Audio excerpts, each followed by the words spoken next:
hvis jeg dør om lidt, jamen, så er der ikke noget, der er usagt, og jeg er helt på det rene med, at jeg skal dø, og jeg har accepteret det.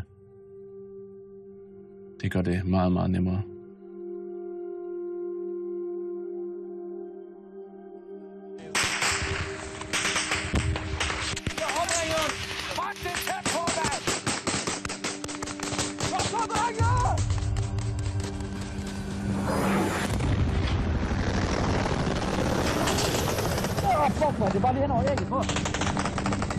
De danske soldater har været i krig i Afghanistan i 12 år. Stop! Det er fandme sygt, det her. Skudkammer! Det er den blodigste konflikt for danske soldater i over 100 år.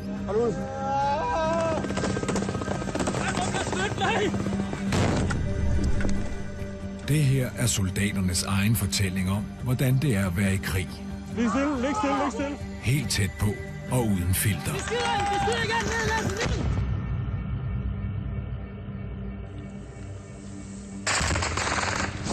I maj 2009 bliver en gruppe danske soldater fanget i et baghold. De kommer lige ned fra vejen nu.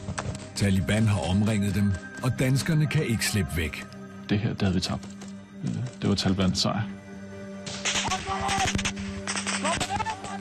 Vi gør alt for de drenge, og for mig der betyder alt, at det er altså også at betale en ultimativ pris.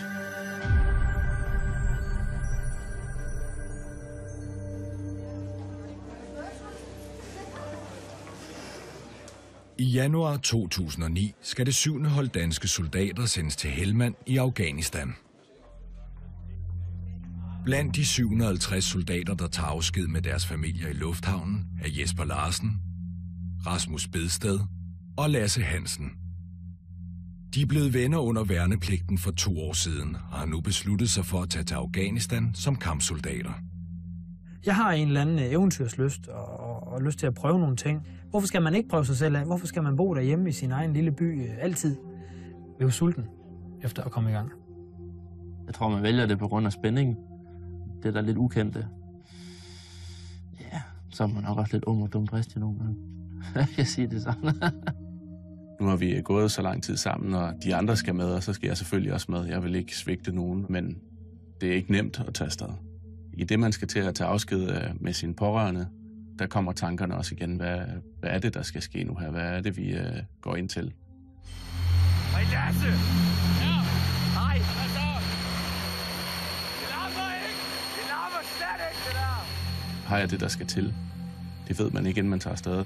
Vi er jo unge mænd, der ikke har nogen erfaring med Afghanistan overhovedet. Vi er nogle newbies, altså vi ved ikke noget om noget som helst, så at sige. Danskerne bliver sendt til Helmand i det sydlige Afghanistan, hvor deres baser ligger. Man er i en gruppe af soldater, som man skal kæmpe side om side med. Vi vil gøre alt for hinanden, og jeg ved, at jeg vil ultimativt dø for hver anden af dem, der er i min gruppe. Det er jeg overhovedet ikke i tvivl om. Det er jo et spørgsmål om du i virkeligheden kan klare det, du er gået med til her. Danskerne skal operere for hovedbasen Price og bliver hurtigt sendt på patruljer ind i de zoner, hvor de risikerer at komme i kamp mod Taliban. Landet er noget, jeg ikke rigtig har gjort mig de store forestillinger om, og jeg har ikke nogen idé om, hvordan Afghanistan ville se ud. Og det er så mærkeligt at stå i noget, der er så smukt, men på samme tid så er det simpelthen så utrolig farligt et sted, og også et meget, meget grimt sted i forhold til de ting, der sker. Ikke? Det er klart, at når du lander dernede, så trykker du ikke en action-knap i bund, og så kører det bare med krudt og kugler. Vi var på mange patruljer, hvor vi også var nede for at snakke med folk og høre, om det gik godt, om der skulle genopbygges en brønd, eller der skulle laves en vej. Det er også en del af opgaven dernede. Se her. Her sat med blyanter, du. Værsgo. Kalam. Børnene dernede, de synes jo, vi er spændende at rende hen og kigge på og snakke med. Det er fiskelæder. Værsgo. Se. Det er en and. Børnene er super nemme at have med at gøre. Lige så meget, fordi vi ved, at når der er børn, jamen, så er alt godt. Kom, Lasse. Kom, vi skal videre nu. Men du skal hele tiden være klar, så du går hele tiden og har styr på, hvor kan jeg sætte mig, hvor kan jeg lægge mig, hvor kan jeg agere udefra, hvis situationen den vender.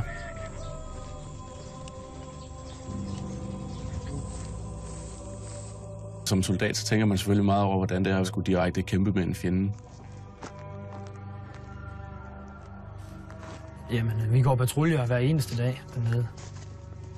De er jo oversvømmet i markerne, og det betyder jo, at det er mudder, vi går i. Så det er ikke unaturligt, at hele ens støvle forsvinder i det mudder der.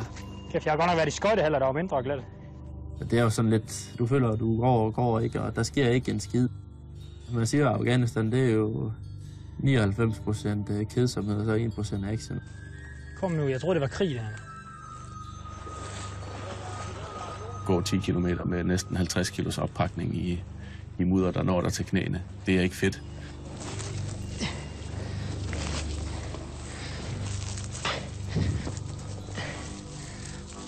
Så man går egentlig og kom nu frem. Er I herude, så viser det sig. Det vil sige, at vi ligger her, og så er der føling der, så er der føling der. Men vi ligger stadig her. Jo. Der sker ikke noget som helst de første par uger. En måned efter deres ankomst er gruppen stadig ikke kommet i kamp. Men midt i februar bliver de sendt til Kenan-lejren, i et område, hvor Taliban står stærkt. Så er vi så kommet til Kenan. Let's go in, så. De skal op og aflaste nogle britter, fordi de er presset. Hver gang de går uden for lejren, så er de sikre på at komme i kamp. Så snart Taliban føler, at britterne har respekt for dem eller er lidt presset, så kommer de bare tættere og tættere på. Så vi skal ud og gå en patrulje, og vi vil gå så langt ud, indtil vi egentlig møder fjendtlig aktivitet. Nu hænger spændingen så tykt i luften, så det er, at man virkelig kan mærke det. Jeg tror på, at det er en stærk fjende, og at det er en farlig fjende, vi står overfor. Det er nogen, der kæmper indet for en sag, som de tror 100% på.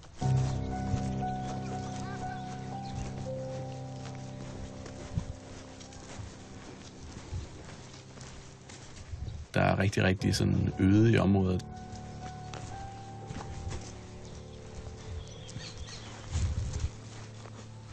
Vi kan godt mærke, at der er et eller andet. Der er noget i området, som gør os lidt utrygge, og som egentlig gør, at vi forventer, at der kommer til at ske noget.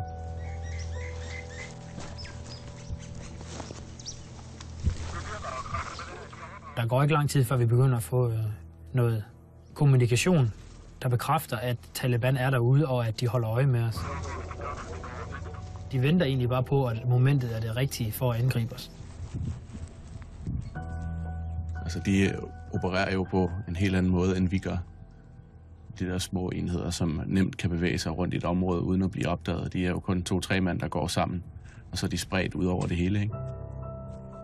De udnytter alle de her grøfter, der er også nogle ting til at komme uset frem, og så lige pludselig at være der, for derefter at være forsvundet som dug for solen.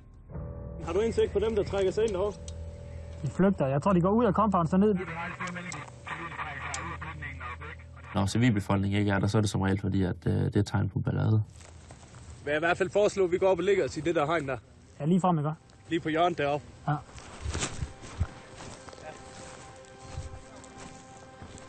Vi smider os herovre ved træet. Ja, der. Ja.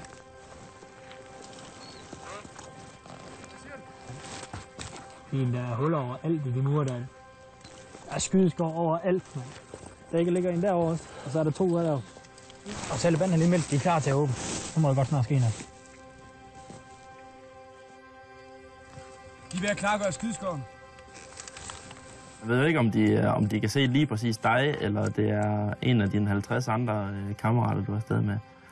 Du ved ikke, hvor mange de er, og der er jo tusinder af spørgsmål, der flyver gennem hovedet på dig, når du ligger der, hvor man egentlig bare venter på, at skyd nu, få det nu overstået.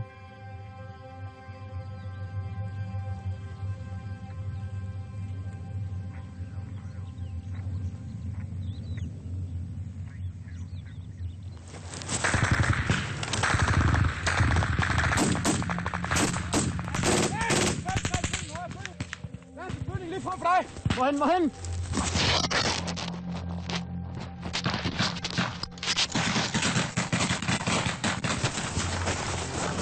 Skyd. Klar til at støtte! Klar til at støtte. Støtte, klar så! Jeg har ikke indsigt på noget som helst. De er godt gemt bag en compound-mur. Så du kan ikke rigtig se noget. Du kan høre, at de skyder, og man skyder egentlig bare hen imod, hvor du kan høre, hvor lyden de kommer fra, ikke? Man har jo aldrig oplevet at blive skudt direkte på, for at nogen vil slå dig ihjel.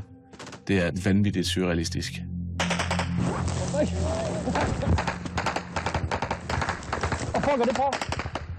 Jeg kan mærke, at kuglerne de flyver lige hen over hovedet på os. Jeg kan høre det. Den hvislende lyd, der er. Fuck, man. Det er bare lige hen over ægget på os. Der er altså grene, der falder ned på en, fordi de er blevet ramt af de her projektiler. Den tendens, der har med, at det kommer tættere og tættere på, den skal vi have stoppet nu. Fordelen ligger hos dem, og jo længere tid vi er der, desto farligere bliver det for os. Vi skal bare ud af området. Det er for farligt for danskerne at trække sig ud af kampen på egen hånd. Derfor må de kalde på hjælp fra artilleri til at ramme Taliban. Så hovederne med, boys.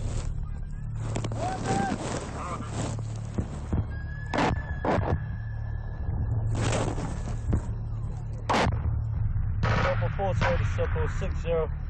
End of mission. A Taliban firing point destroyed. Blå høj. Blå høj. Ja, vi frigør sammen med dem. Klar til at springe.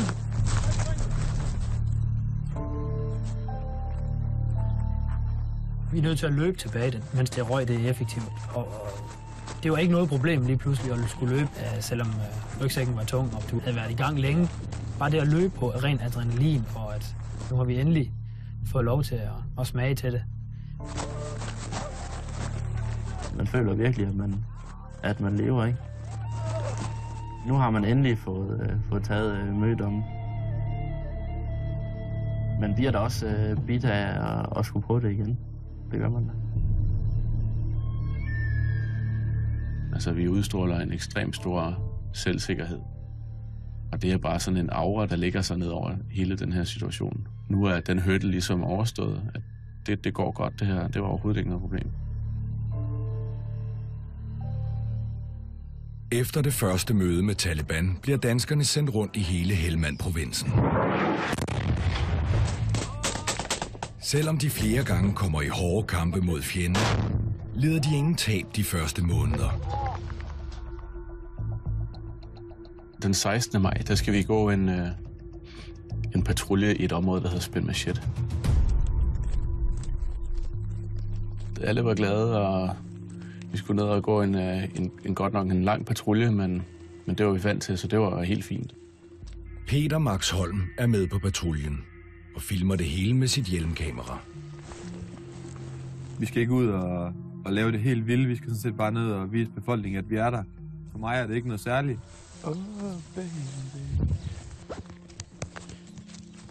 Det er en frisk sommermorgen, og solen kommer frem og begynder at varme, og der dufter, som der plejer nede i Green Zone, af vand og træer og ler og sand. Alt er som det plejer dernede.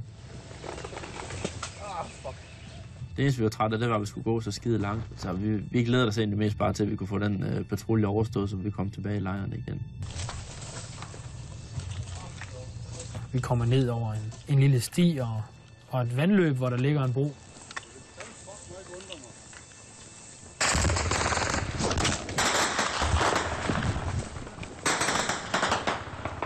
Hvor fanden kommer det fra? Hvor er det henne? Hvor kommer det lige fra?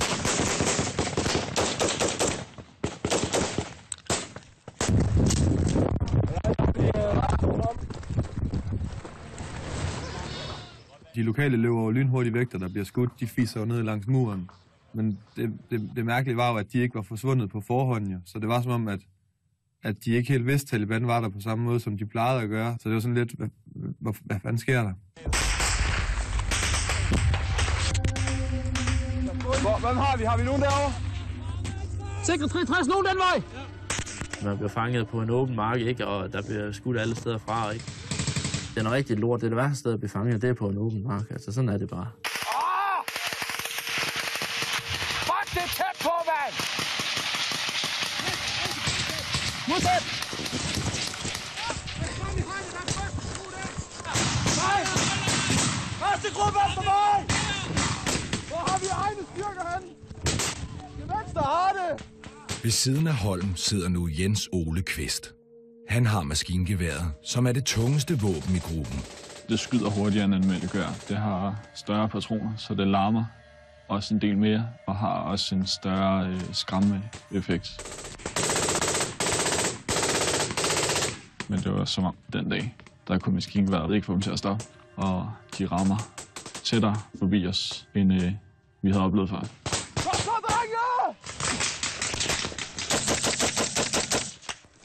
Fuck, mand! De kommer lige ned fra vejen nu. Har du indsigt på nogen? Jeg har ikke indsigt på nogen, men det kommer dernede fra, og der er en mur 20 meter foran mig, hvor vi kan sidde perfekt med sikring 63.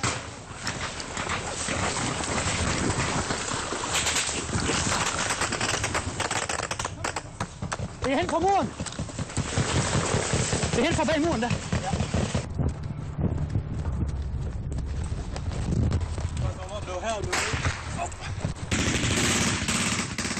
I det sekund, vi kommer op til den lermur her, så bliver der skudt lige over hovedet på os. Peger bare til væggen. Ja. Vi kan sådan se, at de rammer den her lervæg foran os. Så vi er godt klar over, at det ikke er nogen, der bare stiller et våben op over en mur, og så bare skyder i vildskab. Ejkom, ja. Taliban har omringet. Ejkom, Taliban har omringet os. At blive omringet og få en melding om, at Taliban er overalt rundt omkring os, det er en rimelig fucked melding at få. De har omringet os! Kom op, boys! Den melding havde vi aldrig hørt før, tror jeg ikke. Der havde man følelsen af, at det her, det havde vi tabt. Det var Talibans sejr. Vi tror lige det, der hedder en hestesko, hvor fjenden ligger i hesteskoen og venter på, at vi kommer. Og så vil de gerne forsøge at omgå os, og så lukke af ned bagfra, så hesteskoen den bliver til en cirkel. Det er noget af det, vi har trænet og øvet på, at vi helst skal undgå. Hold da lav, bedste. Det slår en ret hårdt, det her med, at de har sgu omringet os, og der går det op for mig sådan for første gang, at det her, det er ret alvorligt. Vi har kommet Pavs meget tæt på dig. Det er lidt en følelse af magtløshed, fordi man netop ikke ved, hvor de er henne. De kan se os, men vi kan ikke se dem. Kommer lige frem! Det er den der usynlige fjende, man er op mod, og man kan godt lidt føle, at de er spøgelser.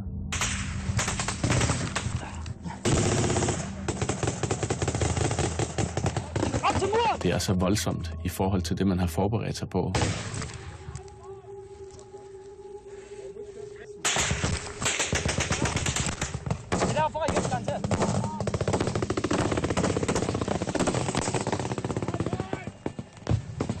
Er din gun helt færdig, eller hvad? Ja, helt færdig. Så går mit maskingevær så åbenbart i baglås. Jeg kan slet ikke skyde overhovedet. Jeg har en fejl. Det er nogle gamle maskingevær, vi har. En gang imellem, så virker de ikke lige helt, som de skal. Jeg vil få noget ild i målet, Chris. Fejl! Jeg har fucking mange fejl! Du føler dig jo nytteløs, når du ikke har noget våben. Det er fuldstændig en surrealistisk situation at være i. For helvede, mand.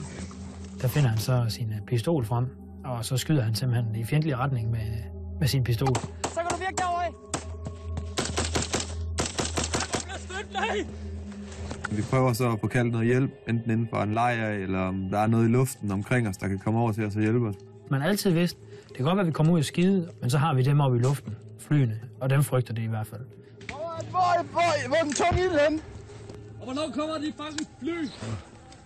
Nu har de fandme skudt så mange gange på os nu, at nu må der være et eller andet på vej ind for at hjælpe os, fordi vi er så rimelig presset hernede. Hvor fanden er mortererne henne?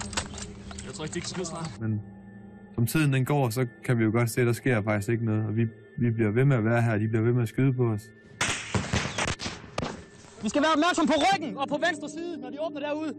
Lige præcis den dag, der kunne vi ikke få noget hjælp. Det virkede lidt håbløst. Så man blev sgu lidt bange, det gør jeg i hvert fald. Hvorfor kommer der ikke noget at hjælpe os?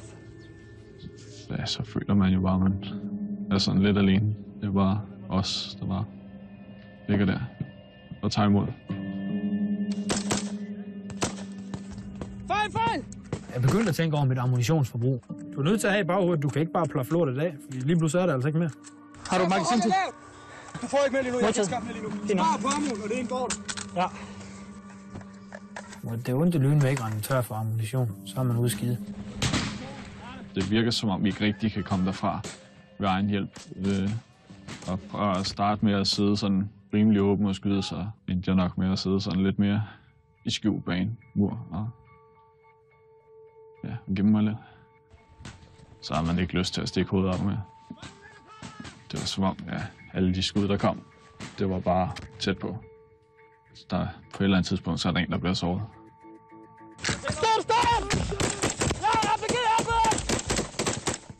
Det virker for mig fuldstændig uvirkeligt, hvis det var, at vi alle sammen kom godt derfra, fordi at, der var jo nogen, der blev ramt. Alt andet, det skulle være mærkeligt.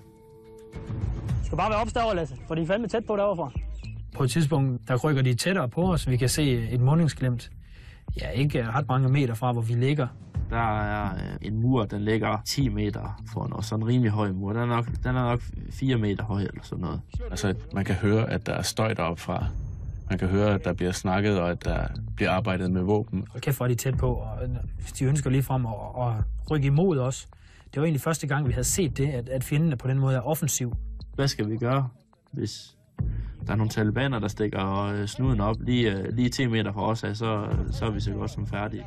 Så slår det mig, at jeg har en håndgranat. Den kan trods alt komme hen over muren, og så kan den eksplodere der, og så slå dem ihjel. For at kunne kaste håndgranaten over muren, er Lasse nødt til at løbe frem fra sin dækning, ud mod Taliban-skytter. De venter på den mindste bevægelse, og man kan ikke undgå at se, at han rejser sig op. Det er ikke bare et gevær eller en hjelmkant, de kan se. Så da Lasse han vælger at skal kaste den der granat, så tænker man, det er jo sindssygt. Lige der! Om med det høje træ! Du kan ikke komme ud og kaste den! Er du klar? Er du klar?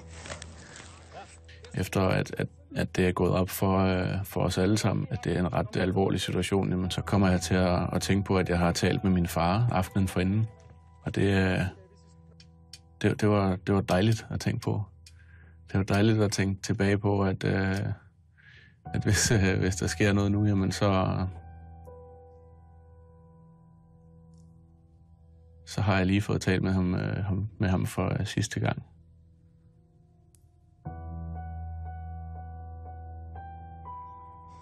Peter er klar til at støtte. De skyder deroppe fra i vildskab. Jesper, dernede. Støt den mig. Lige dernede bag Lasse. Jeg tror for mange lyder det sådan meget som en kliché, at man kunne acceptere sin egen død på så rolig en måde. Men jeg tror også, det er en erkendelse af, at man ved, at der er ikke så meget at gøre. Altså, hvis det sker, jamen, så sker det, og så har alle gjort deres bedste. Kom så, Lasse. Jeg sidder med den der håndgranat. Der ryster jeg simpelthen så meget, fordi at jeg er skide nervøs og også bange, ikke? Jeg tør ikke. Nej, jeg løber 10 meter frem. Bare få godt sving på, Lasse. Hvad? Få godt sving på. Ja. Så din arm er ikke så fri, som den plejer at være. Støt! Så kan jeg huske, at der bliver råbt støt, som betyder, at de andre skal give mig sådan dækningsild, eller hvad man kan sige. Og så løber jeg.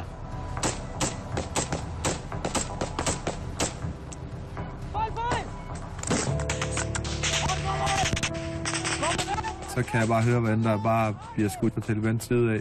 Så får man nogle billeder ind i hovedet af, hvad der kan ske, når man ved, at ham han har rejst og prøver at løbe hen for at kaste den. De skyder igen ned, Lasse, ned!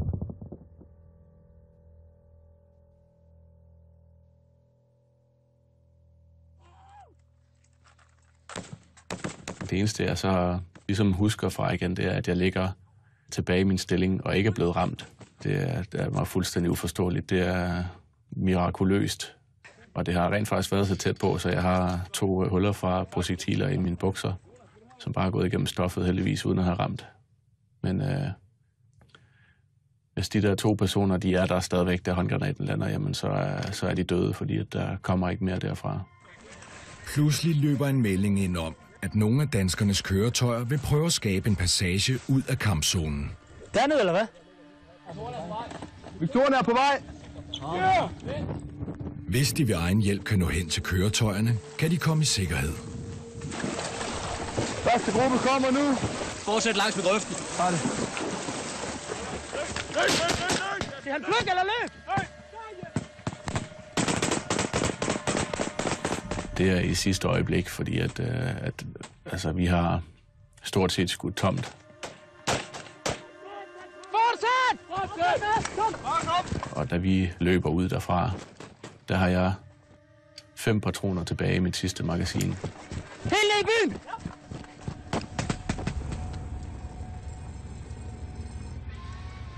Det var fandme rart at se den kampvogn holde der. Og der kan jeg huske, at der glædede jeg sådan lidt op og tænkte, okay, vi klarer den fandme i dag.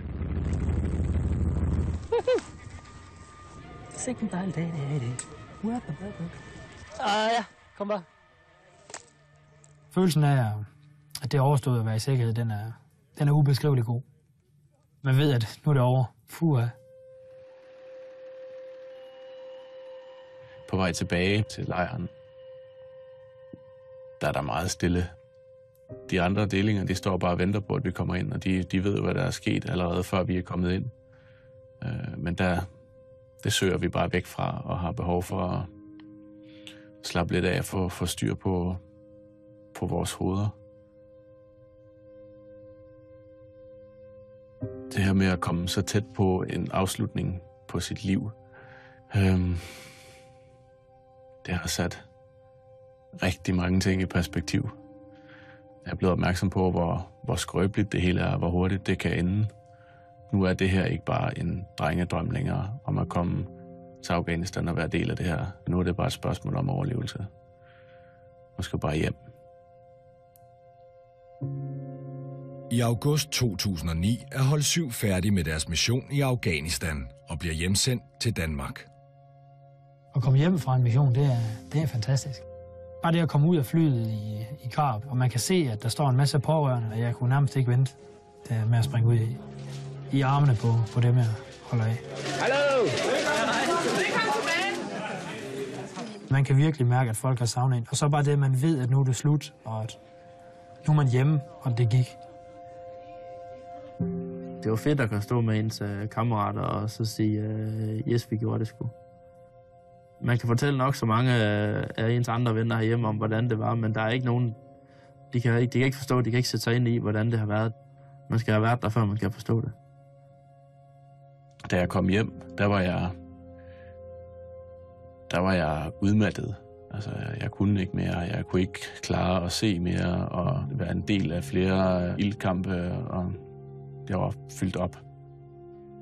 Jeg kan huske, at min mor, hun sagde til mig, lige da jeg kom hjem, så siger hun, at jeg ikke havde noget glimt i øjet længere. Det havde jeg altid haft, men det var forsvundet. Som om, at mit blik, det var blevet helt mat, og det var optaget af alt muligt andet, der foregik inde i hovedet, i stedet for det, der foregik foran øjnene for mig. Altså, jeg ville ikke gøre det om. Jeg ville ikke, hvis jeg havde muligheden, have været blevet hjemme i stedet for.